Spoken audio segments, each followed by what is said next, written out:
दक्षिण भारतीय राज्य, विशेष रूप से कर्नाटक, तमिलनाडु, आंध्र प्रदेश और तेलंगाना राज्यों में प्रमुख जलाशयों में जल स्तर काफ़ी कम होने के कारण गंभीर जल संकट से ये राज्य जूझ रहे हैं। मैं किन की बात कर रहा हूँ? दक्षिण भारतीय राज्यों की बात कर रहा हूँ। देखिए, इसमें कर्नाटक ये देखने को मिलेगा, बेंगलोर इसकी राजधानी है, तमिलनाडु की राजधानी चेन्नई है, ये आंध्र प्रदेश है, इसकी राजधानी अमरावती है, और ये हैदराबाद है आपका, इसकी राजधानी, तेलंगाना की राजधानी हैदराबाद है। ठीक है, तो इसके बारे में बात करते हैं कि आखिर ये समस्या क्यों बनी हुई है। और दक्षिण भारतीय राज्यों की बात छोड़िए, आप बुंदेलखंड के क्षेत्र में चले जाइए, वहाँ भी आप लोगों को जल से संकट देखने को मिलेगा। तो दक्षिण भारतीय राज्यों में जल संकट की वर्तमान स्थिति क्या है? वर्तमान जल स्थिति की अगर हम लोग बात करें तो केंद्रीय जल आयोग के अनुसार कर्नाटक, तमिलनाडु, आंध्र प्रदेश और तेलंगाना में अधिकांश प्रमुख जलाशय अपनी क्षमता का केवल 25% या उससे भी कम भरे हुए हैं। और कर्नाटक में आप देखिए, वहाँ के मुख्यमंत्री साहब को भी पानी की कमी पड़ रही थी मुख्यमंत्री निवास में। कर्नाटक में तुंगभद्रा और आंध्र प्रदेश तेलंगाना सीमा पर नागार्जुन सागर जैसे उल्लेखनीय बांध अपनी पूरी क्षमता का 5% या उससे कम भर गए हैं। तमिलनाडु में मेट्टूर बांध और आंध्र प्रदेश तेलंगाना सीमा पर श्रीशैलम बांध में भी जल स्तर कम हो रहा है और यहाँ उनकी क्षमता का 30% से कम जल रह गया है। और आप देखेंगे, अगर पहले आप लोग देखते होंगे कि जल बरसात होती थी तो आगे आपके सामने जल ही जल आपको भराई दिखाई देता था। पहले बरसात होती थी तो कई दिन तक आप देखते हैं कि वर्षा रुक भी नहीं रही है। और पहले बहुत सारे आप देखते हैं कि जल जमीन में जाने के एक तरह से स्रोत थे। सभी क्षेत्रों में जल की स्तर की तुलना अगर आप देखें तो दक्षिणी क्षेत्र सबसे अधिक प्रभावित है और जहां इस बार जलाशय सामूहिक रूप से अपनी क्षमता का केवल 23% ही भर पाए हैं, जो पिछले वर्ष और 10 वर्ष के औसत से काफ़ी कम है। इसके विपरीत उत्तर, मध्य, पश्चिमी और पूर्वी भारत जैसे अन्य क्षेत्रों में जलाशयों का स्तर उनके 10 वर्ष के औसत के करीब है। केरल में अपवाद देखने को मिलेगा।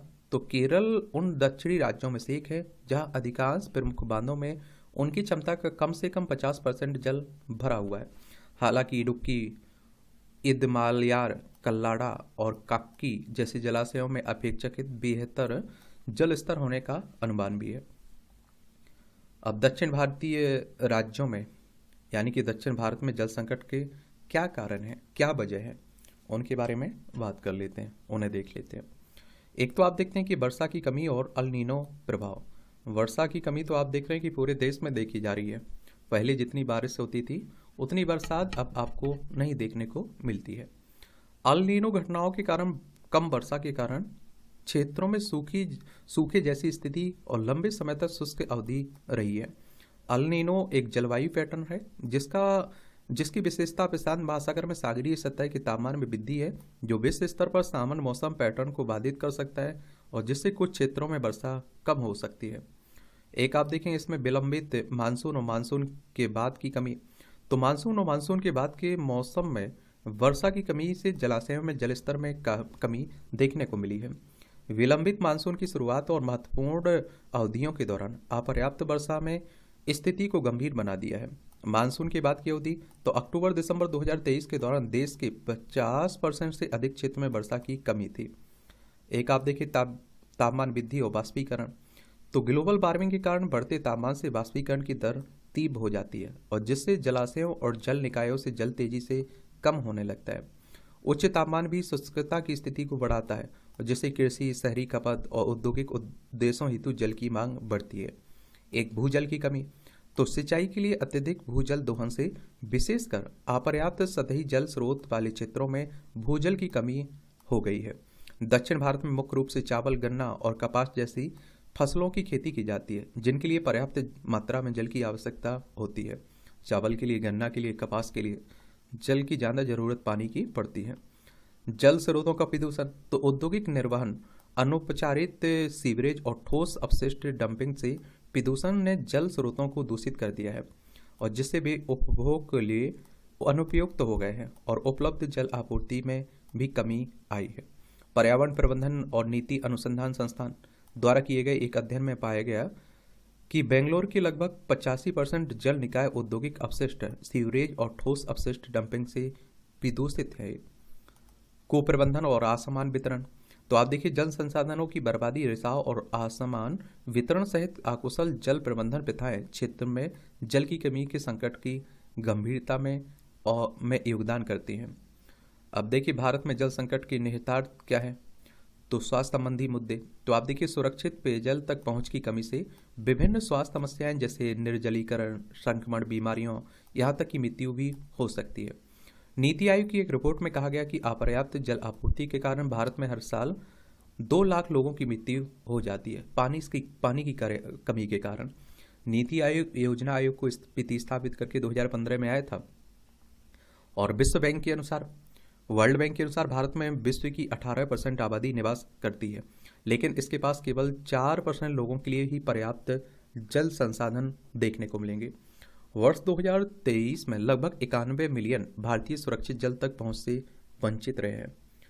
वर्ल्ड बैंक की बात करें तो अंतर्राष्ट्रीय वित्तीय संस्थान है ये, और इस तरह के संगठनों के बारे में, संस्थानों के बारे में ज़रूर जानकारी करिएगा, क्योंकि इनसे आपके एग्जाम में क्वेश्चंस पूछे जाते हैं। इसकी स्थापना 7 जुलाई 1944 में हुई थी, और इसका हेडक्वार्टर आप लोगों को कहाँ देखने को मिलेगा? वॉशिंगटन डीसी यूएसए में देखने को मिल जाएगा। पारिस्थितिकी तंत्र को खतरा। तो जल की कमी भारत में वन्य जीवों और प्राकृतिक पर्यावासों के लिए भी खतरा उत्पन्न करती है, और आप देखेंगे कि कई वन्य जीवों को भी जल की तलाश में मानव बस्तियों की ओर जाना पड़ता है, जिससे आप देखिए जीवों और मनुष्यों के बीच संघर्ष एवं संकट उत्पन्न हो सकता है। जल की कमी जैव विविधता और पारिस्थितिक तंत्र के पारिस्थितिक संतुलन को भी बाधित करती है। कृषि उत्पादकता में कमी।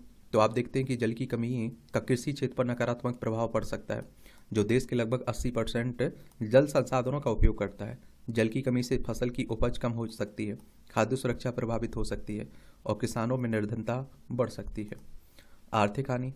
तो आप देखिए जल की कमी भारत की आर्थिक वृद्धि और विकास में बाधा उत्पन्न कर सकती है, या औद्योगिक उत्पादन को प्रभावित कर सकती है, ऊर्जा उत्पादन को कम कर सकती है, और आप देखेंगे कि जल आपूर्ति एवं उपचार की लागत को बढ़ा सकती है। जल की कमी पर्यटन, व्यापार और सामाजिक कल्याण को भी प्रभावित करती है। विश्व बैंक की जलवायु परिवर्तन और जल और अर्थव्यवस्था शीर्षक रिपोर्ट में रेखांकित किया गया कि जल की कमी वाले देशों को वर्ष 2050 तक आर्थिक विकास में बड़े आघात का सामना करना पड़ सकता है। देखिए एक समय आप लोग खुद सोच के देखिए, भूखे रह सकते हैं, हमें खाना नहीं मिले तो हम कुछ समय तक जिंदा रह सकते हैं, लेकिन पानी के बिना हम संभव नहीं है। जल ही जीवन है, आप लोग सुनते रहते हैं ना।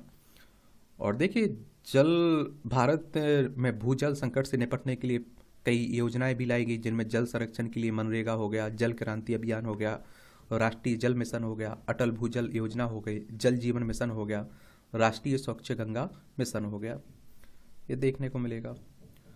और आप देखिए दक्षिण भारत में जल संकट से निपटने हेतु एक व्यापक दृष्टिकोण की आवश्यकता है, और जिससे ये समस्या खत्म हो सके, जैसे सतत जल प्रबंधन प्रथाएं, संरक्षण उपाय, जल भंडारण एवं वितरण के लिए बुनियादी ढांचे में निवेश, जल कुशल प्रौद्योगिकियों को बढ़ावा देने के साथ साथ जल संरक्षण को बढ़ावा देने हेतु जन जागरूकता अभियान भी शामिल है।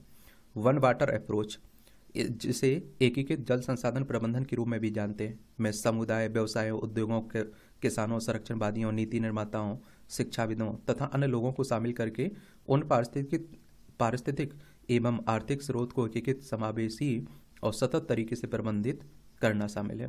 किसानों को ड्रिप सिंचाई, परिशुद्ध कृषि, फसल चक्र, कृषि वानिकी जैसे जल कुशल कृषि पद्धतियों को अपनाने हेतु प्रोत्साहित करना चाहिए। और एम.एस. स्वामीनाथन समिति की रिपोर्ट कहती है कि जल की प्रति बूंद अधिक फसल और आय के अनुसार ड्रिप एवं स्प्रिंकलर सिंचाई से फसलों की खेती में लगभग 50% जल बचाया जा सकता है, और साथ ही इससे फसलों की उपज 40 से 60% तक बढ़ सकती है। और जल की कमी के प्रभाव को कम करने के साथ भावी पीढ़ियों के लिए स्थायी जल संसाधन प्रबंधन सुनिश्चित करने हेतु राष्ट्रीय, राज्य एवं स्थानीय स्तर पर समन्वित प्रयासों की आवश्यकता भी है। तो इस तरह से आप देखेंगे एक कहानी है दक्षिण भारत में जल संकट की। और वैसे तो आप देखते हैं कि आजकल पक्की सड़क बन गई हैं, और आप देखते हैं कि जिससे जल जमीन में नहीं जा पाता है। पहले आप देखते थे कि बहुत सारी व्यवस्थाएं हुआ करती थी, लेकिन आजकल आप देखते हैं कि पक्कीकरण हो रहा है ना, उसका भी नुकसान देखने को मिल रहा है। अब आप देखते हैं कि पक्का बनेगा तो ऊपर से बहते हुए निकल जाएगा और समुद्रों में जा मिलेगा पानी। ज़मीन में जाने का उसे रास्ता ही नहीं मिलेगा।